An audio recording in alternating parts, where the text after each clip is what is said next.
meeting and the conference, I think we could suggest this to the government, since the government also had supported this car-free day, which helps their citizens to increase their sport. I think since we had these parents here, the coaches, the doctors, we could also write these minutes. And sometimes I think we can send them to the government so they can put so many power so as to generate sports to their citizens. Thanks. That's my suggestion.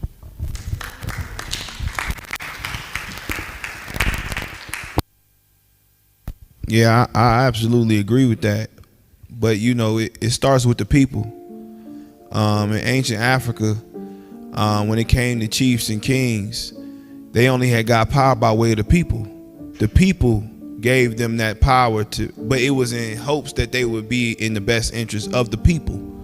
So one thing we have to remember with that suggestion is that the power is in you as the people, and that takes a unification of the people to come together to say, this is what we want to do and this is what we're not going to do. But it's not going to happen if the people are divided.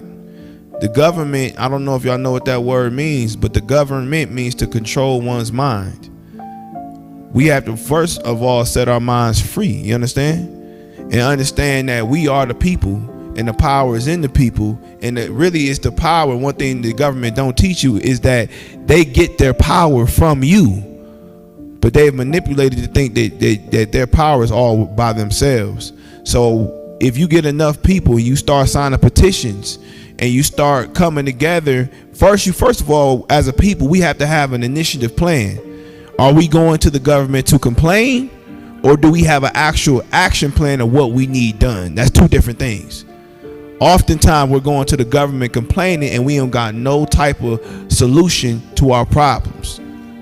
We have to come up with solutions for our problems as a collective, and then once we go to the government, all we're doing is laying the solution and the blueprint down and saying, this is what we need as a people, this is the problem, this is what we see as a people that needs to happen to solve this problem.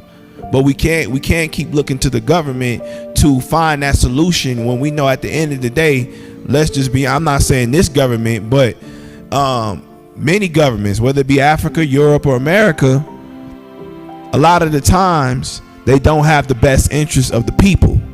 They only have the best interests of the government and the best interests of those who are rich. But we come from a ancient people who we believed in communalism and not capitalism, where we understood that every brother and sister, we are as strong as the weakest one. So if one is weak, that means we're all weak. If one is strong, that means we should be able to use that strength to lift us all up. And that's the mindset that we have to have. So that's a good plan that you have, brother. But is there enough people that's with you? And that's the hard. It's gonna be. It's not the government that's gonna be the hardest battle. It's getting the people behind you on that initiative, on that plan, and they be able to see the things that you see and to have the vision that you have to see a greater position for your people. That makes sense. So I think it's a great plan, but the convincing has to be to the people, not the government first. Once the people are on board, I guarantee you, the people put enough pressure on the government for their needs, they will have to bend to the needs of the people. And I think once every country in Africa gets on that level of understanding that the power is in the people and that the people have demands that need to be met, because that's the whole point of systems and education, then you will see a major shift, not only in Rwanda, but also in Africa, period.